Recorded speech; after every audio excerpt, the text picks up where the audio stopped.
বান্দা আজ যদি কোরআন থেকে শুনে আমার রসুলের হাদিস থেকে শুনে উলামায়ে কেরামের নসিহতগুলো শুনে তুমি যদি ইয়াকিন করতা কবর আসর আখিরাতকে, খুব ভালো হতো।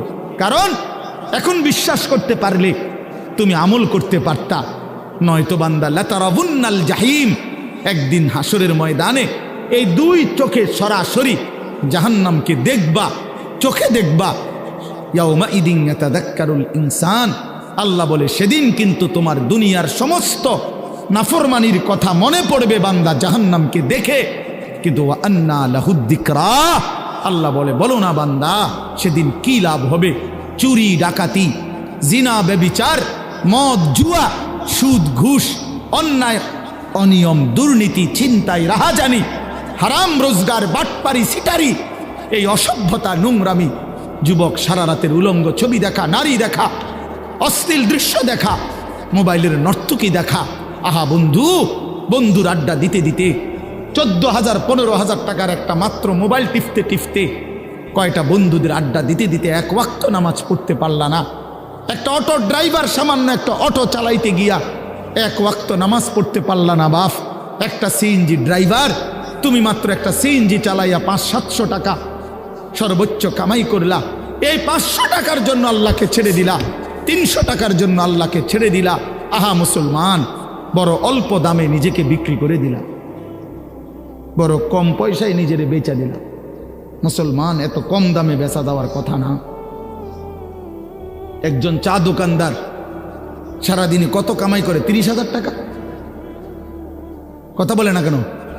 একজন চা দোকানদার একদিনে কি 30,000 টাকা কামাই করে? কত? 500-700 টাকা। তো 500-700 টাকার কারণে নাফরমান এক ওয়াক্ত নামাজ পড়লা না? বলে ইনসাফ? এটা ইনসাফ হইল? আহ, কেন আল্লাহকে ছেড়ে দিলেন? কেন আল্লাহকে ছেড়ে দিলেন? কেন আল্লাহকে ছেড়ে দিলেন? মা গাররাকা বিরাব্বিকাল কারীম, আল্লাহ বলছেন হে মানুষ, আমার মতো দয়ালু মেহেরবান, আমার মতো দয়ালু মাওলা, আমার থেকে কে তোমারে সরিয়ে দিল, ধোকা দিল? মা গাররাক, কে তোমাকে, কি তোমাকে ধোকায় ফেলে দিল? বলো বান্দা। অতএব প্রিয় বন্ধু, প্রিয় বাপ, আমাদের জিন্দিগি আখেরাত, আমাদের জিন্দিগি আখেরাত, আমাদের জীবন আখেরাত। আমাদেরকে আল্লাহ বানাইছেন আখেরাতের জন্য, আমাদেরকে বানিয়েছেনই আখেরাতের জন্য। দুনিয়া দিবে না আল্লাহ আমাদেরকে, পুরা দুনিয়া মিলবে না। আপনারা বলেন যার 3 ফুট বিদেশ, তার অভাব মিটছে তো? কথা বলেন না কেন? তার আর আপাতত কোনো অভাব নাই তো? ওনার আর কোনো চাহিদা নাই তো? তাহলে মিটল কই? মিটল কই? যার 10টা গার্মেন্টস মেল ফ্যাক্টরির মালিক, তার আর কোনো অভাব নাই তো? আমি তো এরকম শত শত হাজার কোটি টাকার মালিক চিনি, যেগুলো আমার মুসল্লি।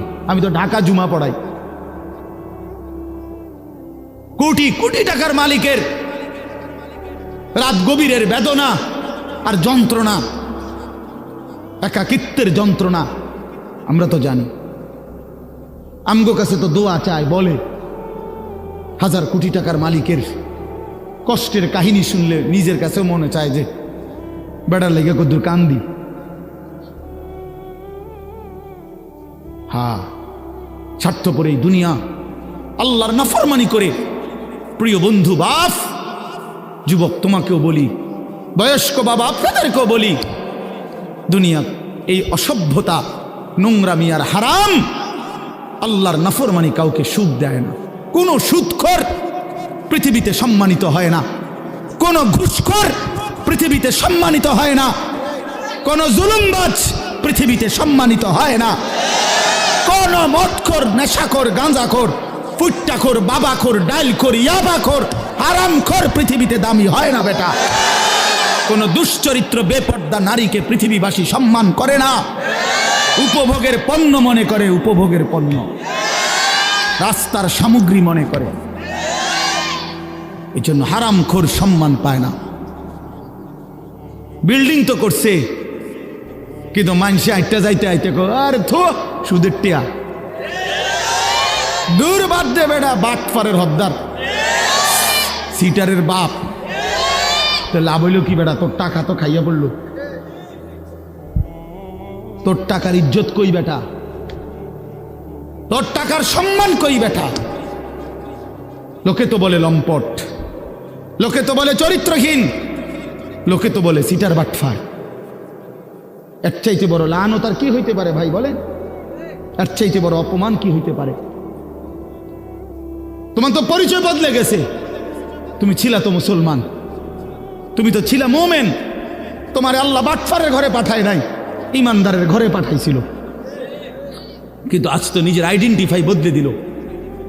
লোকে এখন বলে, সমাজে এখন পরিচিত হইল হারামখোর নাফরমান হিসাবে, চরিত্রহীন লম্পট হিসাবে। এই জন্য প্রিয় যুবক, তোমাদেরকে বলি বাবা, তোমরা যারা নারী ছবি, অশ্লীলতা নিয়ে, এই মোবাইলের নর্তকী নিয়ে, উলঙ্গ ছবি নিয়ে, বন্ধুদের আড্ডা নিয়ে দিন কাটাও, রাত কাটাও, প্রিয় ভাই মনে রেখো এই বন্ধুর কথা, তুমি পৃথিবীতে কোনো দিন দামি হবা না, তোমারে কেউ দাম দিবে না, দাম দিবে না। হ্যাঁ হ্যাঁ, প্রত্যেকটা গুনাহ মানুষকে 5টা ক্ষতি করে। 1 নাম্বার সাওয়াদুন ফিল ওয়াজহ, চেহারা কালো করে। 2 নাম্বার জুলমাতুন ফিল কালব, অন্তর অন্ধকার করে। 3 নাম্বার ওয়াহানুন ফিল বাদান, শরীর দুর্বল করে। 4 নাম্বার দাইকুন ফির রিজক, রিজিক কমিয়ে দেয়, খাদ্য খাবারের চাহিদা কমিয়ে দেয়। আর 5 নাম্বার হলো বুগদাতুন ফি কুলুবিল খালক, মানুষের অন্তরে ঘৃণা তৈরি করে। আমি তো প্রায় বলি, এই যে তোমরা 2টা ছেলে মনে করো 2 জন তোমরা বন্ধু, একসাথে নারীর দেখো, ছবি দেখো, মোবাইলে উলঙ্গ দৃশ্য দেখো, এই তোমার লগের হইতে যদি আলগা করে জিগাই যে তোর লগের হইতে কেমন, ওই বলবে যে উনি ডাইরেক্ট জোনায়েদ বাগদাদি। হ্যাঁ ওমা, ওই তোমার বন্ধু না, ওই তোমারে কি বলবে? বাইজিদ বোস্তামি স্বাস্থ্য ভাই। তো কি বলবে? বাটপার বলবে, বাটপার বলবে, চরিত্রহীন বলবে, লম্পট। যদি বলেন কিরে তুই এক লগে চলস, তার লগে তুই ওইটা কইলি কেন? কুমা তুই মন ধরে বালা কইব কেমনে? সিটার রে তো সিটারই কইতে হইব, বাটপার রে তো বাটপারই বলতে হবে। এই জন্য নাফরমান ইমানদার নেককারের কাছেও নাফরমান, আপন বন্ধু নাফরমানদের কাছেও নাফরমান, অসৎ অসতের কাছেও অসৎ, সৎ লোকের কাছেও অসৎ। আর নেককারদের কাছেও নেককার, অসৎ লোকের কাছেও নেককার। অর্থাৎ যে চরিত্রবান নামাজি, তার ব্যাপারে যদি একটা মদখোর গাঁজাখোরও জিজ্ঞাসা করেন যে ওই লোকটা কেমন, সে বলবে ভাই আমি খারাপ হইতে পারি কিন্তু উনি ভালো মানুষ, উনি ভালো লোক, উনি ভালো লোক, নামাজি মানুষ। তাইলে নেককার সৎ মানুষ, সৎ মানুষদের কাছেও সৎ, আবার অসৎ মানুষের কাছেও কি? আর সৎ মানুষের কাছেও অসৎ, অসতের কাছেও অসৎ। এক লগে যে 2 বেটি বেপর্দা বাজারে আর মার্কেটে যায়, এ বুড়ির একজন রে আলগা করে জিজ্ঞাইলে আমি হে বুড়ি কেরুম, হ্যাঁ বেদ্য পুরা গেরা মারে। যদি বলেন আহা চাচি বোন, আমনে তো কমপক্ষে এ বুড়িরে বলা দরকার, উনি রাবে অবশ্রী। হে বুড়ি বলবো আয় বেড়ি গেরাম আরে মার্কেটে ঘুরে আমারে পাগলে পাইছে, আমি এরকম ফালতু মহিলারে বুঝি কমু রাবে অবশ্রী বেড়া। তাইলে নাফরমান সম্মানিত হয় না, নাফরমান সম্মানিত হয় না, ঘৃণিত হয়। প্রিয় বন্ধু, এই জন্য নষ্ট হয়েও না, চরিত্রহীন হয়েও না, আখলাক বরবাদ করো না ভাই। বাবাদেরকে বলি, স্ত্রী সন্তান ছেলে মেয়ের ইমান আমল আখলাকের দিকে নজর দেন। বাড়ি দেখাইয়েন না, বিল্ডিং দেখাইয়েন না, ভবন দালান এডি কইয়েন না, হুদ্দা এইসব ফালতু জিনিস বলে লাভ নেই। সোফা খাট পালং ফার্নিচার এগুলো দেখাইয়েন না। 60 বছর পরে হেবড়া এডি দেখায়। আল্লাহর রহমতে হুজুর 4 রুমের একটা বিল্ডিং করছি, রাস্তার লগে কদ্দুর জায়গা লইছি, হ্যাঁ সোফা বানাইছি, খাট বানাইছি, আলমারি বানাইছি, ফ্রিজ কিনছি, এডি কিনতেন কন? এগুলো কোনো বিষয় হইল নি বেটা। এই গাড়ি বাড়ি আমাদের বাংলাদেশের এই সমস্ত 4 তালা 6 তালা, ইউরোপ আমেরিকার মধ্যে এগুলো মূর্খার গড়ো না, এটি গরু গড়ো কনে না বেটা তোমার। এগুলো আমগো এসব প্রাইভেট কার, ইউরোপ আমেরিকাতে এগুলোতে ছাগল টানে, আপনি জিজ্ঞাসা করেন কি? হ্যাঁ ছাগল টানে এগুলা দিয়ে, প্রাইভেট কার দিয়ে বেড়া। তো কীর্তন মাতবরি করেন আপনি, প্রাইভেট কারে চলে। আরে বাপ রে, আরেকজনে বলবে স্যার মাতবরি করেন না, ছাগল টানে, প্রাইভেট কার দিয়ে কি টানে? হ্যাঁ, তাহলে দুনিয়া গর্বের কিছু না। দুনিয়া কি নয়? এই গাড়ি বাড়ি ক্ষমতা এটা গর্বের বিষয় হতে পারে না। দুনিয়া তৃপ্তির যদি কোনো বিষয় হয় এটা সেজদা। ওয়াল বাকিয়াতুস সালিহাত, ওয়াল বাকিয়াতুস সালিহাত। আল্লাহ বলছে বান্দা সব কিছু কিছুক্ষণের দুনিয়ার সৌন্দর্য, আর বাকি থাকবে, স্থায়ী থাকবে একমাত্র নেক আমল। একমাত্র নেক আমল। তোমার দালান বিল্ডিং থেকেই যাবে, কিন্তু তোমার সেজদা তোমার কবরে তোমার সঙ্গে যাবে। তোমার রুকু, তোমার রোজা, তোমার দান, তোমার সাদাকা, তোমার জিকির, তোমার তিলাওয়াত, তোমার হজ, তোমার উমরা, এটা তোমার অনন্তকালে আখিরাতে হাসরের ময়দানেও তোমার হাতে মিলবে ওটা। এই জন্য আজকে আমরা আপনাদের কাছে আমি অনুরোধ করছি, আমি একটা আয়াত পড়ছি আর অল্প একটু। আমাদের আজকে যিনি অত্যন্ত গুরুত্বপূর্ণ বয়ান পেশ করবেন তিনি আমারও সিনিয়র তিনি। আলহামদুলিল্লাহ, আমি নিজেও এক সময় প্রথম যখন আমি ফারেগ হয়েছি 2004 সালে 5 সালের দিকে, প্রথম দিকে, তখন আমি এরকম জনসাধারণের সাথে প্যান্ডেলে বৈশা ওনার বয়ান শুনছি কয়েকবার। তখন আমি মাত্র শিক্ষকতা শুরু করছি সোনাকান্দা মাদ্রাসায়। এই তখনও এই মাওলানা সাহেব আজকে যিনি ইনশাআল্লাহ আপনাদের সামনে এখন বয়ান করবেন, হযরত মাওলানা কারি আবুল কাসেম সরকার, ওই সময় আমরা দেখছি আমি উনি 3.5 ঘন্টা 4 ঘন্টা অনবরত ওয়াজ করে। হ্যাঁ হ্যাঁ, মাশাআল্লাহ বলতো সুন্দর। আমার মনে আছে কইতো যে আমার নাম আবুল কাসেম সরকার, আপনারা আর একটু আগাইয়া বসা দরকার। এইটা ওই সময় কইতো, এখন কয় কিনা কইতারি না, বারবার দরকার। মাশাআল্লাহ, আল্লাহ তাআলা মোহতারামকে ভরপুর বরকত দান করেন। এই জন্য বললাম বাপ, আমি আপনাদের কাছে অনুরোধ করছি, ছেলেরা ও বাবারা, তোমরা কেউ যাইও না, সবাই মহব্বতের সাথে ওনার বয়ান শুনে দোয়া মুনাজাত করেই এরপরে যাওয়ার চেষ্টা করবে। আল্লাহ তৌফিক দান করেন। তো একটা আয়াত বলছি, এই আয়াতটা বলার জন্যই এতগুলো কথা বলছি। অর্থ হইল, উদ্দেশ্য হইল এই কথাটা বলা যে আমরা মুসলমান, আমরা মুমিন। জওয়ান, তুমিও মুসলমান, আমিও মুসলমান। প্রিয় ভাই, আমার হৃদয়ের সবটুকু দরদ দিয়ে আমি তোমাদেরকে এটা বলতে চাই যে আমাদের জীবন আখেরাত, আখেরাতে আমাদের জীবন। অতএব আল্লাহর গোলামি করা, আখেরাতের ফিকির করা, 5 ওয়াক্ত নামাজ পড়া, আল্লাহকে রাজি খুশি করার চেষ্টা করা, কবর হাসর আখেরাত মিজানের ফুলসেরাত পার হওয়ার জন্য নিজেরা আল্লাহর ইবাদত মেহনত বন্দিগি করা। প্রিয় ভাই, এটাই আমাদের প্রথম ডিউটি। এরপরে দুনিয়া। প্রথম ডিউটি আমার আখেরাত, প্রথম ডিউটি আমার আখেরাতের ফিকির। আমার ঘুম থেকে উঠে আরেকবার ঘুম যাওয়া পর্যন্ত আমার জিন্দিগির প্রথম ফিকির হবে আখেরাত। প্রথমে নামাজ, তারপরে উপার্জন। প্রথমে আল্লাহর সেজদা, তারপরে উপার্জন, তারপরে দুনিয়া, তারপরে কামাই রোজগারি। নবীজি বলছেন তলাবু কাসবিল হালালে ফরিদাতুন বাদাল ফরিদা। আল্লাহর নবী বলেন হালাল রোজগার তালাশ করা, উপার্জন করা, এটা নামাজ, রোজা, হজ, যাকাত, এই মৌলিক যেই ফরজ, এগুলো আদায়ের পরে দ্বিতীয় ফরজ। কোরআনে আল্লাহ বলছেন ফাইজা কুদিয়াতিস সালাতু ফান্তাশিরু ফিল আরদ। যখন নামাজ আদায় হয়ে যায়, এবার ইমানদার জমিনে ছড়িয়ে পড়ো। ওয়াবতাগু মিন ফাদলিল্লাহ, আমার রিজিক তালাশ করো, আমি আল্লাহ তোমাদের জন্য রিজিক রেখেছি। অতএব আমরা এটা বুঝাইতে চাই, আমরা মুসলমান, আমরা মুমিন, আমাদের প্রথম টার্গেট আখেরাত। কি বলেন না? বলো না ভাইয়া, বলো। আমাদের প্রথম টার্গেট কি? জীবন মানে আখেরাত, বেঁচে থাকা মানে আখেরাত, হায়াতের অর্থ আখেরাত, এই নিঃশ্বাসের অর্থ আখেরাত, সেজদার আল্লাহর বন্দিগি, এই বেঁচে থাকার সার্থকতা যদি আখেরাত কামাই করা যায় তাহলেই বেঁচে থাকার সার্থকতা।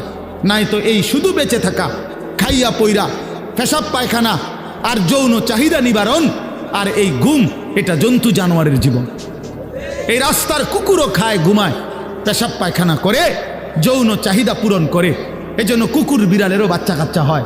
অতএব জীবন যদি হয় শুধু খাইলাম, ঘুমাইলাম, পেশাব পায়খানা করলাম আর লজ্জাস্থানের চাহিদা পূরণ করলাম, প্রিয় বন্ধু, এই জীবন মানুষের জীবন না, এটা জানোয়ারের জীবন ছাড়া আর কিচ্ছু না। ইনসান তো তাকে বলে যে গোলামি করে, গোলামি করে। মানুষ তাকে বলে যে তার মালিকের গোলামি করে, মালিকের গোলামি। কোরআন শরীফের সূরা আরাফ একটা সূরা আছে, এই সূরার মধ্যে আছে আল্লাহ বলছে তিনটি অভ্যাস যার, ফাআতবাহু শাইতান, এক নাম্বার শয়তান যার অনুসারী, মানে শয়তান যার লগে লাগছে। দুই, আখলাদা ইলাল আরদ, এই পৃথিবীটাকেই যে তার নিজের ঠিকানা মনে করে নিছে, এই দুনিয়াটাই। তিন নাম্বার, ওয়াত্তাবা হাওয়াহু, আল্লাহ বলছে নিজের মনের ইচ্ছা মতো যে চলে। এই তিন কথা, শয়তান যার বন্ধু, শয়তান যার অনুসারী, যে জমিন বেঁচে থাকা পৃথিবীটাকেই নিজের ঠিকানা বানায় নিছে, আর মনের ইচ্ছা, মনে যা চায় তাই। আল্লাহর বিধান, রসুলের বিধান, কোরআনের বিধান বলতে কিচ্ছু নাই, আমার মনে যেটা চায় আমি তাই করব। প্রিয় বাপ, রাগ হইও না বাপ, সবাইকে বলি, আল্লাহর কোরআনে সূরা আরাফে আল্লাহ বলছে এই রকম চরিত্র যাদের, যে মনের ইচ্ছা মতো চলে, পৃথিবীটাকেই ঠিকানা মনে করে নিয়েছে, শয়তান তার বন্ধু হয়ে গেছে। খোদার কসম, আল্লাহর কসম, আল্লাহ বলছে ফামাসালুহু কামাসালিল কালব, কোরআন শরীফের আয়াত। আল্লাহ বলছে ওই ব্যক্তির উদাহরণ কুত্তার মতো, কুত্তার মতো, কুত্তার মতো, কুত্তার মতো। এটা ওইটা কুত্তার মতো আল্লাহ বলছে। আপনি জিজ্ঞাসা করেন কোন আলেমকে, ফামাসালুহু কামাসালিল কালব, কালব অর্থ কি? কুত্তা, কুকুর, সাফ কথা, সাফ বাংলা। ওই জীবন কুত্তার জীবন, যে জীবনে ঈমান নাই, যে জীবনে সেজদা নাই, যে জীবনে মালিকের সাথে কোনো বোঝাপড়া নাই, যে জীবন আখিরাতের ফিকির নাই। কারে জিজ্ঞাসা কইরা যুবক হাঁটো, কার মতো চুল রাখলা, কার মতো পোশাক পরলা, সারাদিনে এক ওয়াক্ত সেজদা দিলা না, মুসলমানের ঘরে জন্ম নিছো? এই নাফরমান মুসলমান, মায়ের দুধ খাইছো নাফরমান? মায়ের পবিত্র দুধ, 2 বছরের পবিত্র দুধের এত বড় নাফরমানি কেমনে করলা? কেমনে করলা বাপ? মায়ের 9 মাসের গর্ভকে এভাবে অপমান করলা। এক মা 9 মাস ধরে তোমারে গর্ভে ধারণ করছে, এক মা তোমারে 2টা বছর বুকের দুধ খাওয়াইছে। তুমি সারা দিন 16 বছর বয়সে, 18 বছর বয়সে মোবাইল টিপবা আর নারীর ছবি দেখবার, উলঙ্গ দৃশ্য দেখবা। এই জন্যই মায়ে তোমারে দুধ খাওয়াইছিল। তোমার বাপ আজকে 16 বছর বিদেশ থাকে, এই জন্য মাথার ঘাম পায়ে ফেলে 12 ঘন্টা 14 ঘন্টা ডিউটি কইরা এক একটা টাকার মধ্যে, এক একটা রিয়ালের মধ্যে প্রবাসীর ঘামে যেন বীজা ডুবা, ঘামের মধ্যে ঘাম দিয়া মুছা, এক একটা রিয়াল, এক একটা টাকা। আমি প্রতি বছর হজ ওমরায় গেলে তো প্রবাসীদের রোমে রোমে যাই, বিদেশিদের কামরায় কামরায় যাই। আমরা এমনি আমার দেশের মানুষগুলোর কাছে যাই, আমি খুব যাই। তো এরা বলে কয় যে হুজুর আজ 16 বছর, 32 বছর সৌদি আরব জেদ্দাতে। এই মানুষটা তার 32টা বছর জীবনের বউ বাচ্চা থুইয়া জেদ্দাস সৌদি আরব কাটায় দিল। তার জীবনের আর সুখ কি বলে?